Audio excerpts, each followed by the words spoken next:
지난주에 이어 계속 말씀을 이어가겠습니다.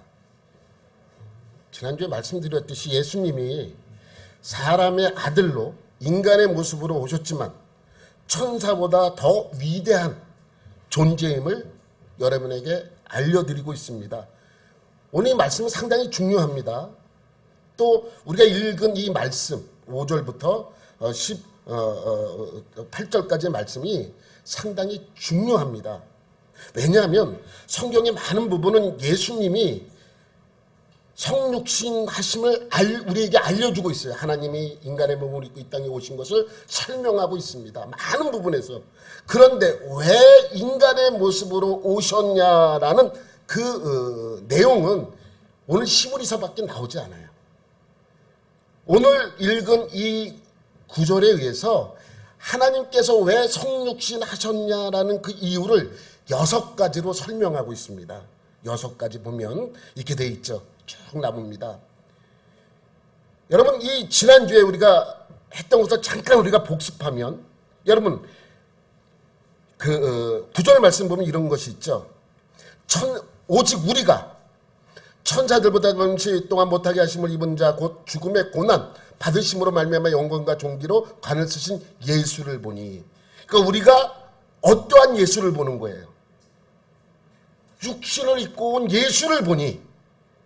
천사들보다 잠깐 동안 육신을 입었으니까 잠깐 동안 못하게 하셨죠. 그리고 죽음의 고난, 그 다음에 영광과 존귀로 관을 쓰신 예수를 보는 거예요. 그러니까 이 노란색으로 열심히 설명한 이 구절의 내용은 뭐냐면, 오직 우리가 성육신 하신 예수님을 보니라는 뜻이에요. 육신을 입고 이 땅에 오신 예수를 보니 라고 말씀을 하면서 그 이유에 대해서 이를 행하심은 이렇게 설명해요. 이를 행하심은.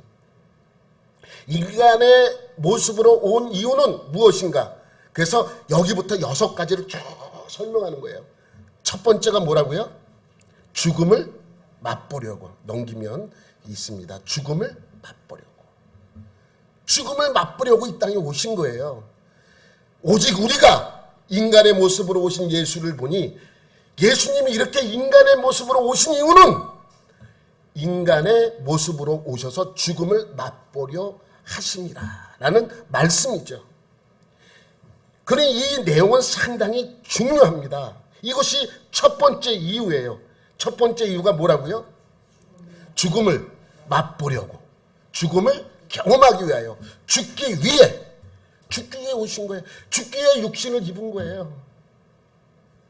이게 첫 번째 이유입니다. 그러면 둘째 이유는 뭡니까? 14절 말씀이에요. 자녀들은 혈과 육에 속하였음에 그도 또한 같은 모양으로 혈과 육을 함께 지니심은 죽음을 통하여 죽음의 세력을 잡은 자 곧 마귀를 멸하시며, 죽음의 세력을 잡은 자 곧 마귀를 멸하시며. 정확한 표현은 요한일서 3장 8절의 말씀처럼 뭐라 그래요? 마귀의 일을 멸하려 하심이라. 마귀의 일이 뭐라 그랬어요? 여기 있잖아요. 죽음의 세력이죠. 죽음의 세력을 멸해야지만, 마귀를 멸해야 하지만 우리가 살아날 수 있는 방법은 이 방법밖에 없다는 것을 알려주고 있는 것입니다. 여러분, 마귀는요 우리의 생명을 갖고 생명을 인질로 삼아서 우리를 언제나 힘들게 하고 어렵게 해요. 그게 뭐라고요? 죽을래? 너 죽을래? 계속 우리를 압박하는 거예요. 죽음을 가지고. 근데 죽음은 허상이라고 말씀을 드렸습니다. 예수님께서 이 땅에 오셔서 하신 2가지 중요한 사역이 있다 그랬어요. 하나는 우리의 죄를 용서하고 우리를 구원하려고 오셨지만, 또 하나는 마귀의 일을 멸하려 오신 것입니다. 그런데 이 2가지가 별개의 것이 아니에요. 같은 의미의 내용을 담고 있는 것입니다. 그러면 두 번째 죽음의 세력을 잡은 자 곧 마귀를 멸하신다고 말씀드리면, 세 번째 이유는 뭐예요? 15절 말씀이죠. 죽기를 무서워함으로 한평생 매여 종로로 타는 모든 자들을 놓아주려 하시니라. 내 생명을 죽음으로 인질 잡은 그 마귀의 세력으로부터 벗어나는 것은 죽음에서 해방되는 것입니다. 우리 죽음은 허상이에요. 근데 허상 때문에 우리가 늘 두려워하는 거예요. 그래서 예수님께서 이 땅에 오신 것은 죽음에 매여 종로로 타는 모든 자들을 해방시켜주기 위해서 오신 것이 세 번째 이유입니다. 여러분 넘기면 이게 쭉 이렇게 돼 있죠? 첫째, 둘째, 셋째, 넷째, 다섯째. 근데 이게 이어지는 거예요. 무슨 말이냐면, 그래서 제가 지난주에 말씀드렸죠. 원숭이 엉덩이는 빨개는 뭐예요? 사과예요. 사과는 맛있으면 뭐예요? 바나나예요. 바나나는 길어요. 길으면 기차예요. 기차는 빨라요. 그러면 비행기래요. 비행기는 높아요. 높으면 백두산이에요. 뭘 말하는 거예요, 여기서? 비행기는 높으면 백두산. 여기서 끝나면 안 돼요. 백두산 이게 이어져야 돼요. 이 노래를 알리기 위하여 앞에 이것을 붙인 거예요. 이게 사실 우리 예전에 일본으로부터 독립하기 위해서 이 노래를 만들었는데, 이 노래를 그냥 백두산 뻗어내려 반도 삼천리 이렇게 부르면 잡혀가잖아요. 그러니까 이거는 일단 안 불러도 앞에 이것만 부르는 거야. 백두산까지만 나오면 되는 거예요. 여러분, 원숭이 엉덩이부터 시작해서 백두산까지 올라가는 거예요.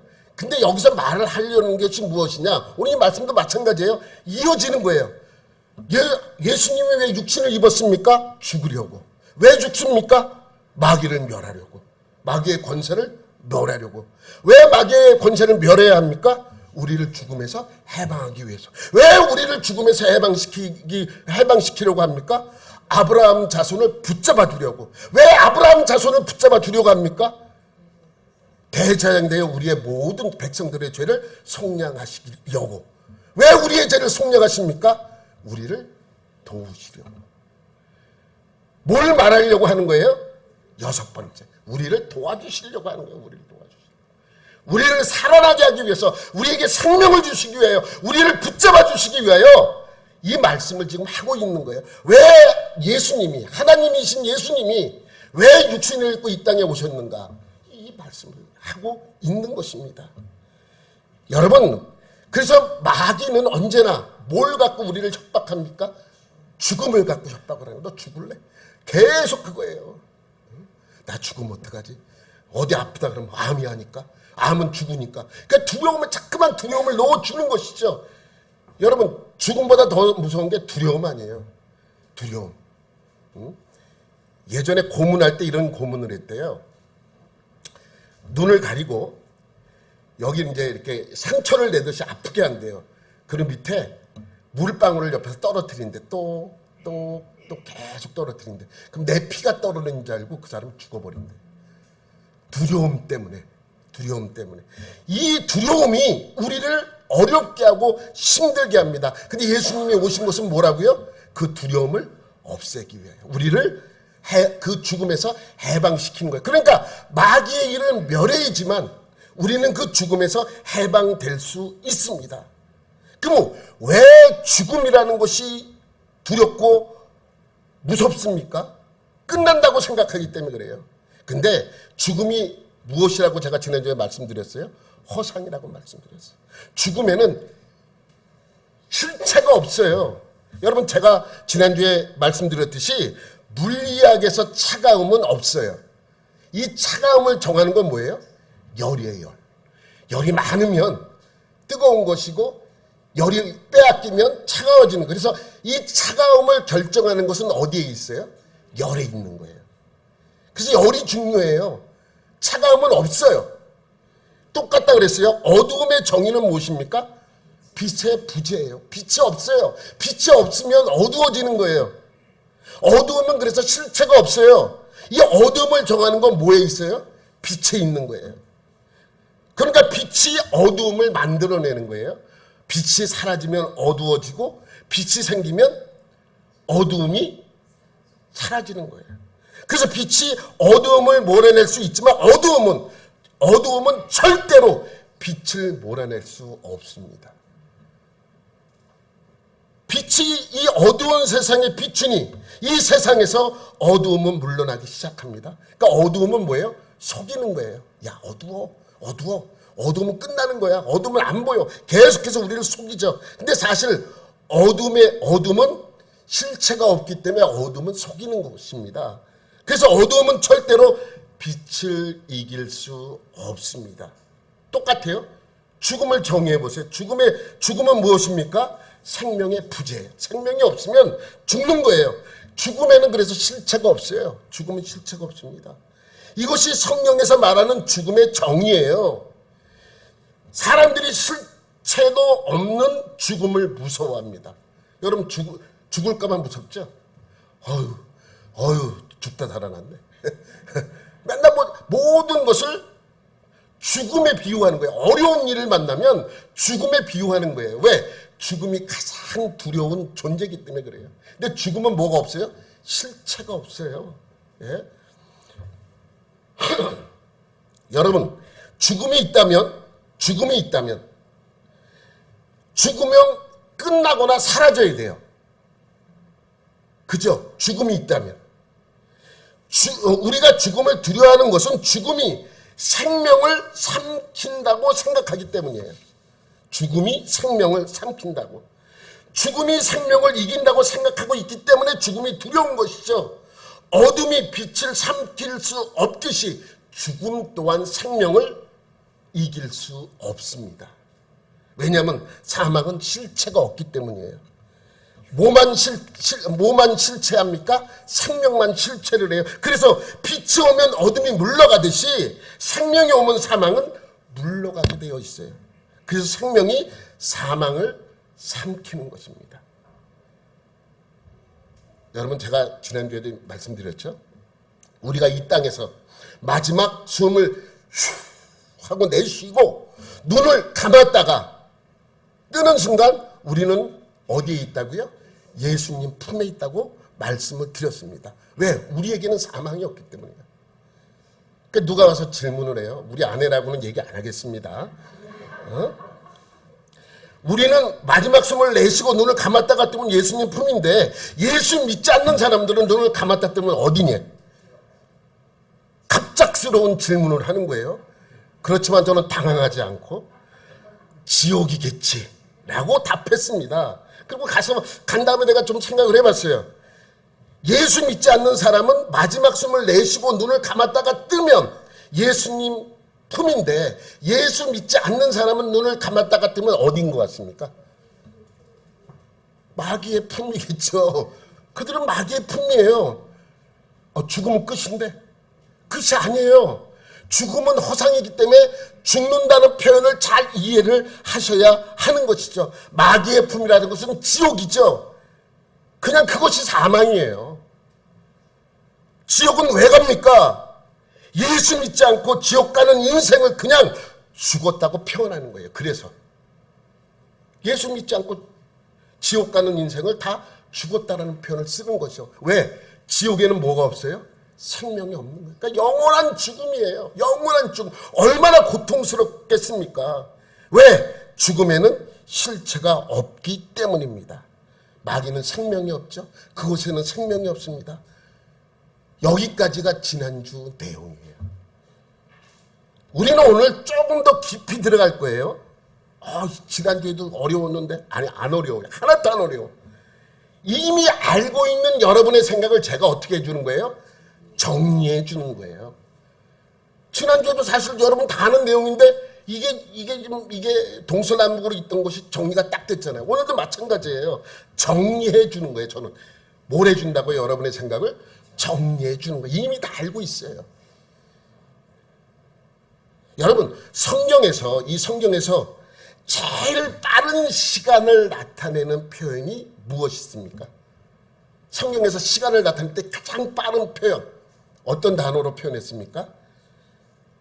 창세기 1장 1절이 있는데 제일 빠른 시간이 뭐예요? 성경에서 창세기 1장 1절이 있는데 성경에서 시간을 표현할 때 가장 빠른 표현이 뭐예요? 태초잖아요. 태초. 태초라는 표현은 가장 빠른 시간을 성경에서 나타내는 표현입니다. 처음이라는 뜻이죠. 세상의 시작을 태초라고 말씀하는 것이에요. 여러분 성경에 태초라는 그 말씀은 여러 군데 나옵니다. 그런데 대표적인 구절이 두 군데 나와요. 창세기 1장 1절과 요한복음 1장 1절입니다. 창세기 1장 1절은 뭐예요? 태초에 하나님이 태초에 천지를 창조하셨다라는 말씀이고, 요한일서 1장은 뭐예요? 태초에 말씀이 계시니라. 하나는 태초에 천지를 창조했고 또 하나는 태초에 말씀이 계셨어요. 이 두 가지예요. 이 두 가지가 있습니다. 어떤 게 빠른 거예요?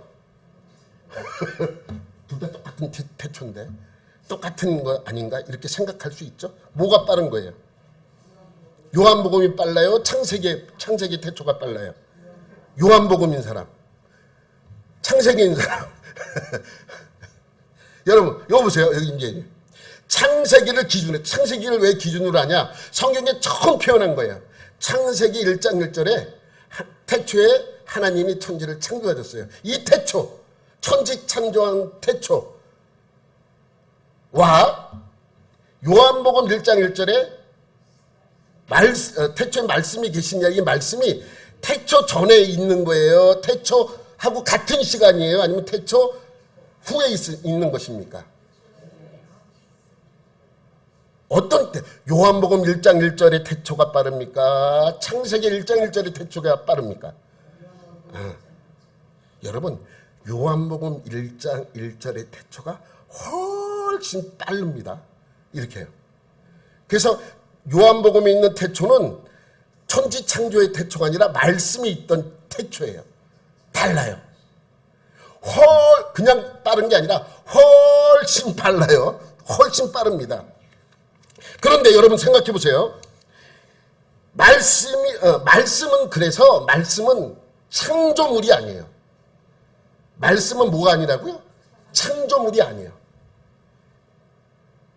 태초에 말씀을 창조하시니라라고 표현되지 않아요. 태초에 그냥 뭐예요? 말씀이 계셔요. 그냥 있는 거예요.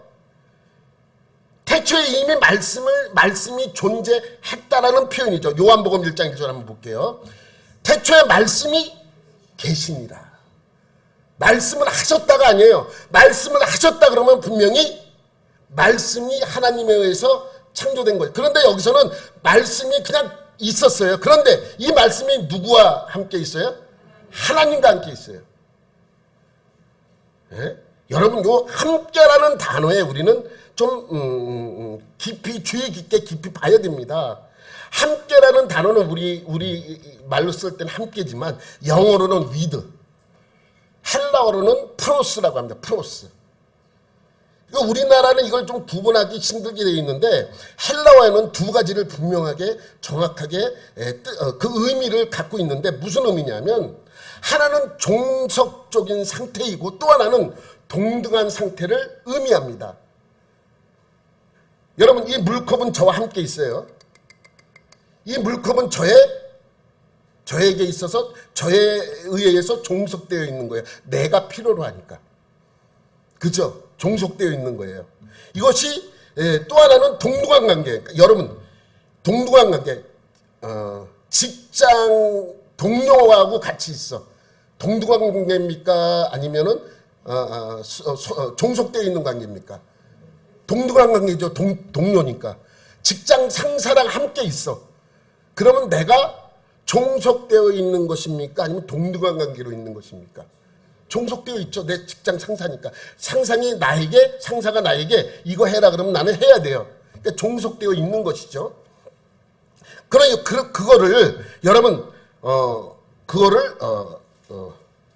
좀 더 문학적으로 표현하면 종속관계로 쓰여졌을 때는 이 함께라는 전치사가 속격 전치사로 바뀝니다. 속격.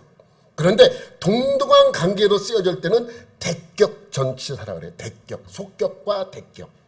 전혀 다릅니다. 내게 종속되어 있는지 아니면 나와 평등한 관계인지 전혀 다른 의미죠. 종속되어 있어서 함께 있는 건지 아니면 동등한 관계로 함께 있는 것인지 우리는 그것을 정확히 알아야 되죠. 그러니까 오늘 이 요한복음 1장 1절에서 말씀이 하나님과 함께 계셨다는 이 함께라는 이 말씀은 종속이겠습니까? 아니면 대격? 종속은 속격. 속격이겠습니까? 대격이겠습니까? 대격. 동등한 관계예요? 여러분 보세요. 제가 설교를 해요. 막 설교를 해요. 내가 이 설교하는 말은 내가 지금 뭐예요? 하는 거죠. 그러니까 이 말은 나에게 있어서 내게 종속되어 있습니까? 동등합니까? 내게 종속되어 있죠. 이 말이 내가 지금 막 하는 거예요. 하잖아요. 안 하면 말이 안 나가. 그럼 이거는 아무 의미가 없죠. 근데 말을 하면 나에게 종속되어 있던 내 말이 내 밖으로 나오는 거예요. 그러면 속격이에요? 대격이에요? 속격이죠. 내게 종속되어 있으니까. 여러분 요한복음 1장 1절 다시 한번 우리가 넘기면 이렇게 되어 있죠. 태초에 말씀이 계셔요. 그러니까 여기서 쓰는 것은 속격인지 대격인지 우리가 알아야 돼요. 어떤 게 함께라는 단어가. 태초에 말씀이 계셨는데 이 말씀이 하나님과 함께 있었는데 이 말씀이 하나님과 동등한 것이냐 아니면 하나님께 종속되어 있는 것이냐. 속격이에요? 대격이에요? 속격, 대격. 여러분 전문가용 헬라어 주석에 보면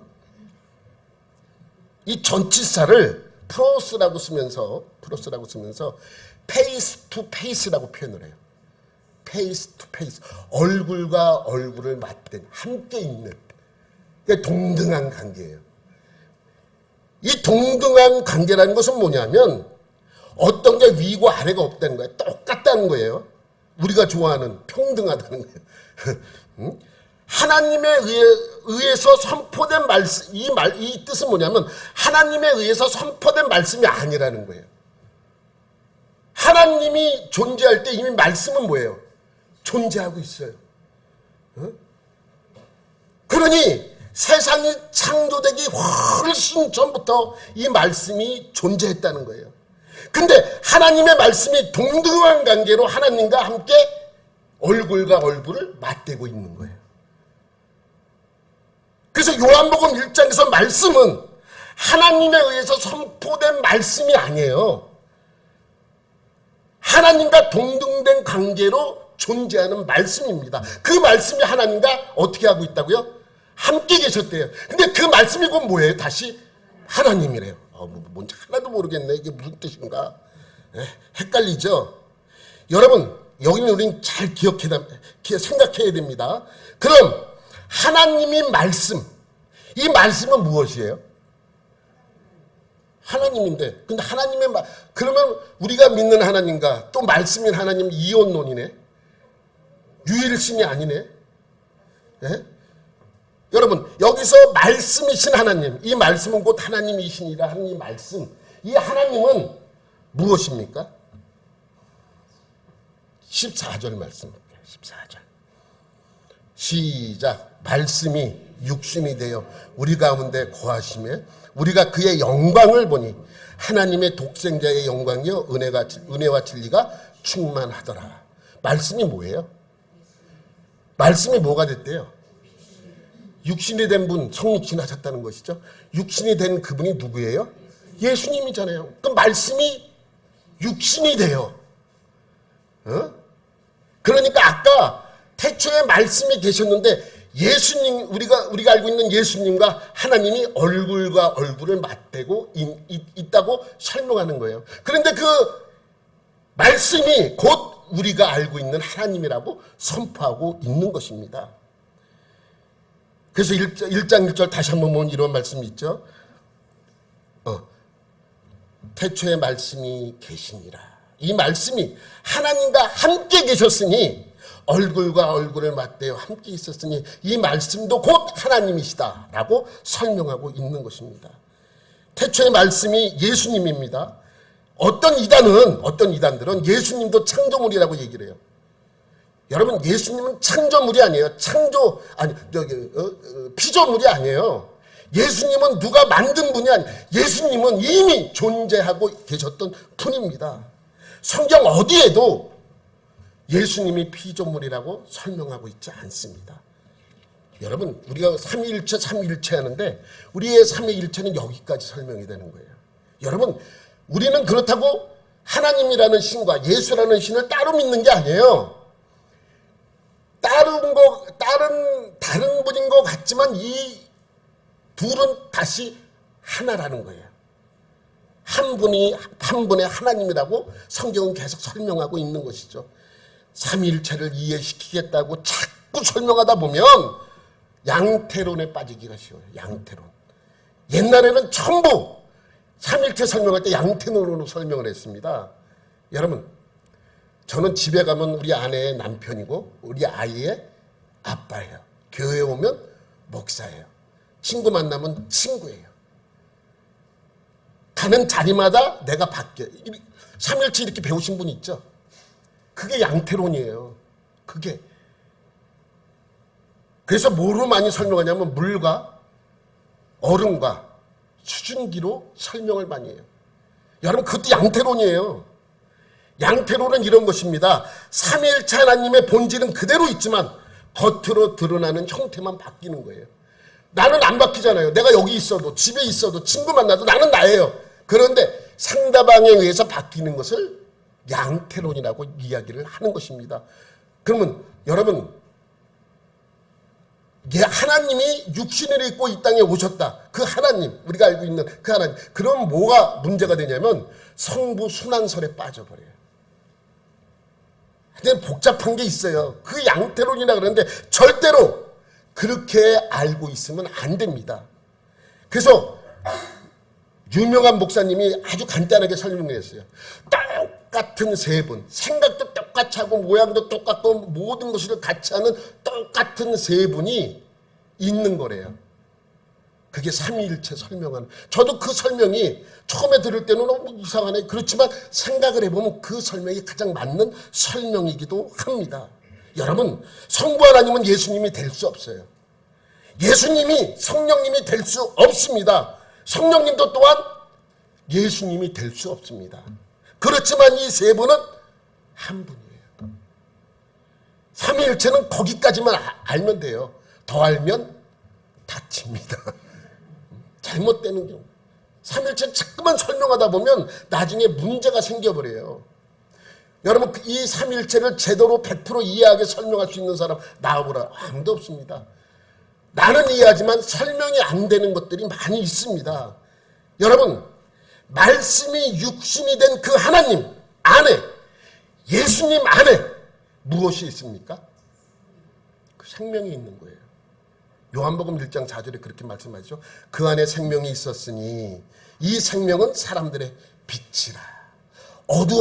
어둠에 있었던 사람들에게 빛으로 다가오는 거예요. 생명이 어디에 있어요? 그 안에 있습니다. 그 안이 뭐예요? 예수님이죠. 예수님 안에 생명이 있습니다. 여러분, 성경에 보면, 신약 성경을 이렇게 쭉 보면 사도 요한은 다른 사도들이나 다른 성경 기록한 사람들보다 생명이라는 단어를 좀 많이 쓰죠. 생명이라는 단어를 좀 많이 씁니다. 그래서 요한복음에도 생명이라는 단어가 많이 나오고 요한 1서, 2서, 3서에도 생명이라는 단어가 많이 나옵니다. 왜냐하면 그 당시 그 소아시아 지역에서 일반인들, 그러니까 성경 말고 일반인들이 기록한 문서들을 가져다가 보면 생명이라는 단어와 영생이라는 단어를 많이 볼 수 있습니다. 우리가 믿는 생명, 우리가 알고 있는 영생, 그 의미가 아니라 인간이 영원한 생명을 갖기 위해서는 어떻게 해야 돼? 그러한 내용의 문서들이에요. 특히 이단들에 의해서 쓰여진 문서들이 많이 있었죠. 그만큼 그 당시 그 지역 사람들에게 있어서 영생이라는 것은 관심이 많은 것이었습니다. 여러분 보세요. 저는 살아있습니까? 죽었습니까? 살아있죠. 여기에 이 리모컨은 살아있습니까? 죽었습니까? 죽은 거죠. 그냥 죽은 거죠. 그래서 우리는 저기 화초에 나가면 화초들도 우리가 보면 죽은 화초와 살아있는 화초를 우리가 구분할 수 있어요. 그죠? 죽은 화초들은 다 말라버리고 다 썩어버리잖아요. 그러니까 보면 알아요. 보면 아는데 그 생명이 어디 있는지 몰라요. 쉽게 설명하면 저는 살아있다고 여러분이 말씀했어요. 살아있어요. 그럼 내 생명은 어디에 있습니까? 어디에 있어요? 머리에 들었나? 심장인가? 화초는 심장이 어디 있어요 그럼? 살아있는데. 그죠? 뭐예요? 우리는 살아있는 거와 죽은 거를 구분할 수는 있어요. 근데 그것이 어떤 것인지는 어디에 있는지는 알 수가 없습니다. 그 당시 사람들도 마찬가지예요. 생명은 알겠는데 생명이 무엇인지를 알겠는데 보면 죽었는지 살았는지는 알겠는데 알 수가 없는 거예요. 생명이 어디에 있는지. 생명에는 사람들이 관심이 많아요. 그래서 영원히 살고 싶어서 많은 진시황은 불로초를 구하러 다니고 막 이랬잖아요. 그러니까 생명에 대한 관심은 많은데 알겠는데 그것을 어떻게 설명해야 될지는 알 수가 없는 것입니다. 관심은 많은데 주고받지 못해요. 생명은. 관심은 많은데 팔고 살 수가 없어요. 팔고 사는데 딱 한 군데 있어요. 영화. 영화는 살고 팔아요. 어떤 영화를 봤더니 열심히 일하면 여기에 숫자가 올라가. 시간하고. 네? 그래서 내 생명이야. 일을 안 하고 그러면 이게 줄어들어서 결국 죽어. 영화니까. 생명이 어디 있습니까? 그 시계입니까? 아니잖아요. 생명이 뭐예요, 여러분? 생명이 어디에 있습니까? 네? 그래서 초대교회 때 많은 이단들이, 특히 영주주의자들이 이 생명을 갖고 장난을 치는 데가 많았습니다. 그러면서 생명을 얻을 수 있는 지식을 알려주는 거예요. 지식. 지식. 여러분 생명을 지식으로 알려줄 수 있습니까? 그래서 이상한 이론이 나오든가 아니면 어떠한 이상한 종교의식이나 아니면 자해 같은, 캐톨릭은 아직도 자해하는 데가 있어요. 루터도 막 이상한 생각이 밤에 들고 막 이러면 자기가 귀신 들렸다고 생각해서 수도 원장을 불러서 자기를 때려달라고 얘기해서 자해한다. 가짜뉴스죠. 가짜뉴스.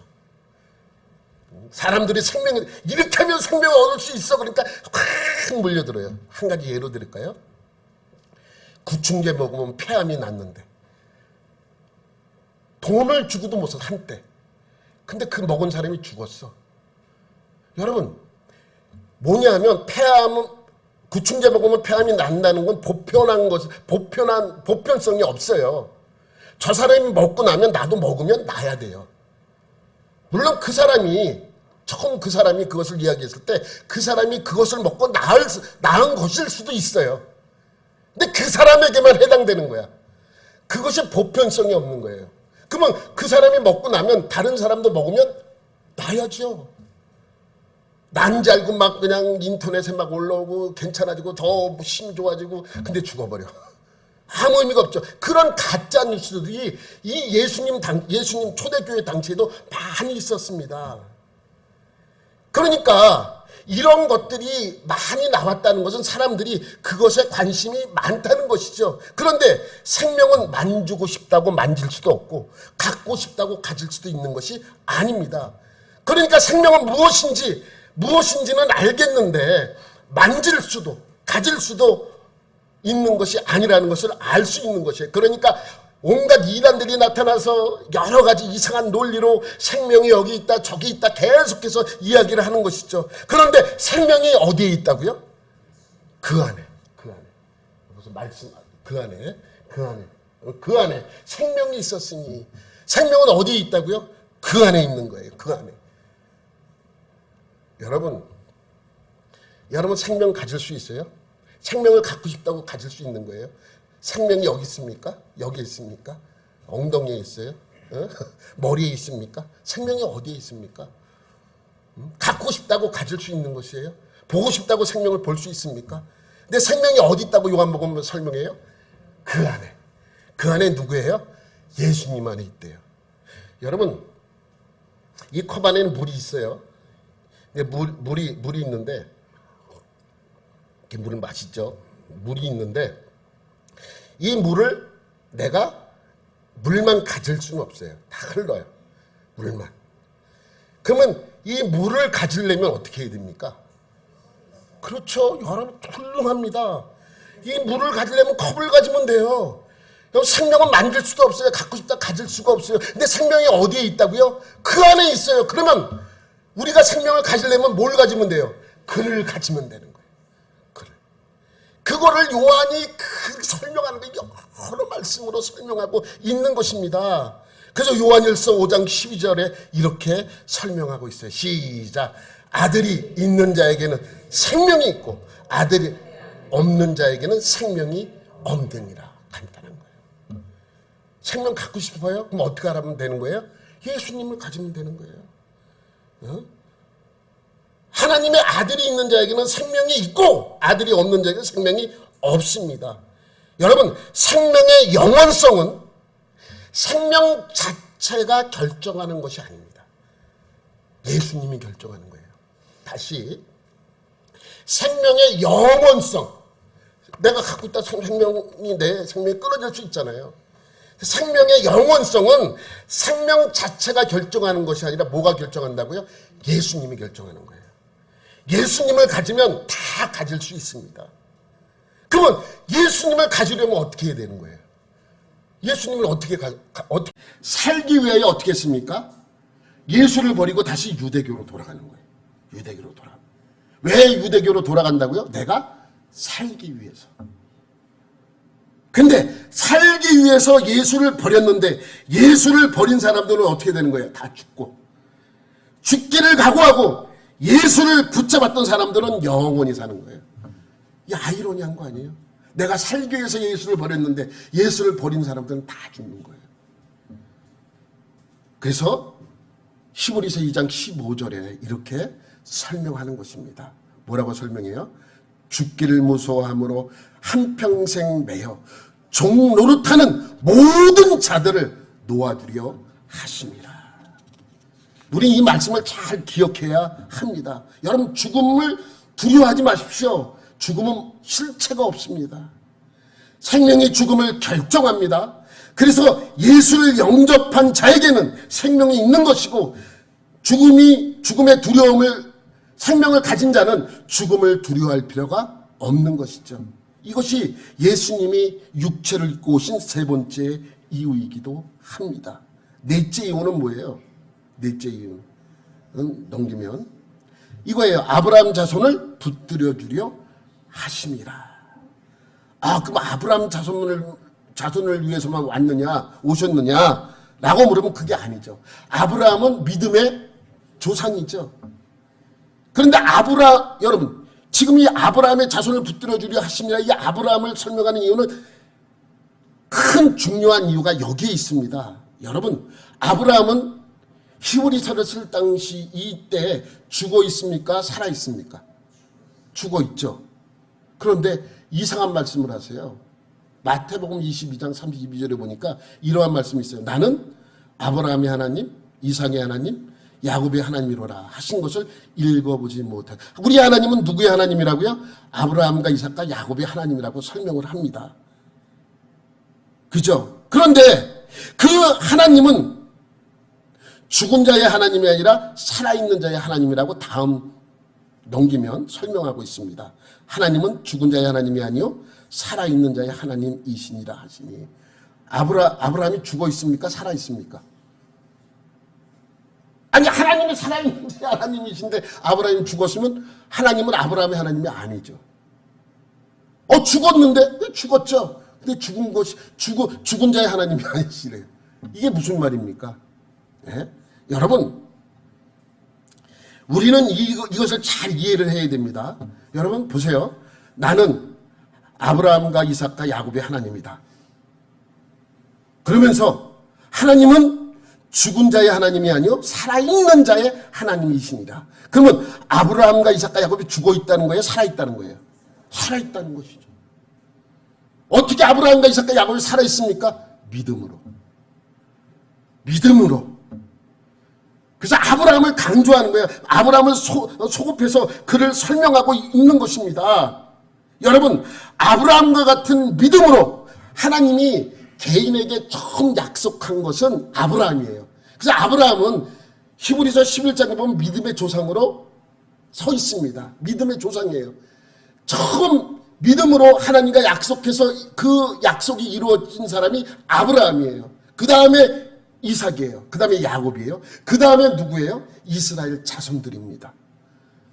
그래서 아브라함을 소급해서 설명하는 이유는 믿음으로 하나님 앞에 나가는 자를 위해서 하나님께서 육신을 입고 이 땅에 오셨다는 것을 강조하기 위함입니다. 이것이 네 번째 이유예요. 아브라함의 자손을 붙잡아 주려고. 이 아브라함의 자손은 아브라함의 자손 유대인들만 설명하는 것이 아니라 아브라함을 통해서 갖고 있는 믿는 모든 사람들을 설명하고 있는 것이죠. 다섯 번째 이유는 뭐예요? 대장이 되어 백성의 죄를 속량하시려고 17절 말씀입니다. 그러므로 그가 범사의 형제들과 같이 되심이 마땅하도다. 형제들과 같이 되심이라는 것, 육체를 입고 오셔야 하는 것이 당연하다. 이는 하나님의 일을 자비하고 신실한 대제사장이 되어 백성의 죄를 속량하려 하심이라. 여러분, 예수님이 대제사장이라는 표현은 히브리서밖에 안 나와요. 유일하게 예수님을 향하여 대제사장이라고 지칭하는 그 말씀은 히브리서에만 나옵니다. 히브리서에서 한 번만 설명하는 것이 아니라 여러 번 예수님이 우리의 대제사장이 된다는 것을 계속해서 설명하고 있죠. 그래서 이건 제가 다음에 나올 때 좀 더 구체적으로 여러분에게 왜 예수님이 대제사장으로 지칭할 수밖에 없고 대제사장이 되신 예수님을 우리가 따라야 되는가라는 이유도 그때 다시 설명을 자세히 하겠습니다. 하여튼 여러분, 이 유대인들은요 1년에 하루 속죄일날 대제사장이 지성소 안에 들어가서 백성들의 모든 죄를 가지고 들어가서 하나님 앞에 서서 용서를 받아요. 누가요? 대제사장이. 일반 제사장이 아니라 대제사장이. 어디에 들어가서요? 하나님이 계시는 지성소 안에 들어가서 백성의 모든 죄를 가지고 들어가서 용서함을 받는 그 사람이 바로 대제사장입니다. 그래서 예수님이 대상이 되어서 이 백성들의 죄를 갖고 들어가서 용서해 준다는 말씀이죠. 이것이 몇 번째예요? 다섯 번째 이유입니다. 그럼 여섯 번째는 뭐예요? 우리를 도우시려고. 18절 말씀이죠. 18절에 뭐라고 말씀합니까? 그가 시험을 받아 고난을 당하였은즉 시험 받는 자들을 능히 도우실 수 있느니라. 제가 지난주에도 말씀드렸죠. 과부 사정은 누가 알아요? 호라비가 안다 그랬어요. 알아요. 여러분, 물속에 빠진 사람이 있어요. 그러면 그를 구하려면 어떻게 해야 됩니까? 내가 물속으로 들어가야 돼요. 예전에 제가 어렸을 때 시골에서 있었는데 어떤 친구 하나 물에 수영을 잘 못해요. 그래서 내가 안 깊다고 건너오라 그랬어. 안 깊으니까 건너와. 근데 물살이 좀 세요. 물살이 세니까 오다가 넘어졌어. 수영을 못해. 저는 수영을 잘하거든요. 근데 걔 수영을 못해. 그 내가 여기 이쪽에 서서 야 빨리 일어서 백날 소리 질러봐야 걔를 구할 수 있겠습니까? 못 구해요. 어떻게 구할 수 있습니까? 내가 들어가서 그를 끄집어내야 하는 거예요. 예수님께서 왜 육신을 입었나? 우리를 위하여입니다. 우리를 도우시려고 육신을 입고 이 땅에 오신 것이죠. 여러분, 이 말씀을 우리는 잘 기억해야 돼요. 여러분, 이거는 예수님이 오신 이유에 대해서 각자를 설명한 것이 아니라 제가 아까도 얘기했지만 뭐예요? 원숭이엉덩이는 빨개, 빨가면 사과는 맛있어, 맛있으면 바나나는 길어, 길으면 기차는 빠르면 비행기는 높으면 백두산을 이야기하려고 한 거죠. 근데 백두산은 그냥 이야기하면 안 돼요. 백두산 뻗어내려 반도 삼천 이렇게 부르려고 지금 앞에 이것을 계속하는 것입니다. 결국 예수님께서 육신을 입고 오신 많은 이유가 있지만 결국은 뭐 때문이에요? 우리를 도우시려고. 그래서 예수님은 인간의 모습을 흉내낸 것이 아니에요. 완전한 인간의 모습으로 오셔서, 인간이 되어 인간의 모습으로 오셔서 우리를 위하여 십자가에 못 박혀 철저히 죽은 것이죠. 근데 죽은 건데 죽은 게 아니죠. 왜? 그분이 생명이기 때문에 살아나신 거예요. 그래서 하나님은 살아있는 자의 하나님이십니다. 생명이기 때문이에요. 죽일 수가 없어요. 예수님 왜 부활했습니까? 생명이기 때문에 부활하신 거예요. 죄가 없으시기 때문에 부활하신 거예요. 그냥 부활하실 수밖에 없죠. 왜? 생명이시기 때문입니다. 여러분, 오늘도 생명이신 예수님을 끝까지 붙잡고 나아가서 영원한 생명, 영생을 얻는 여러분들이 되시기를 예수님의 이름으로 축원합니다. 하나님 아버지 감사합니다. 오늘 하루도 영생의 기쁨을 누리는 우리 모두가 되게 하여 주옵소서. 모든 것 감사드리며 예수님의 이름으로 기도드립니다. 아멘.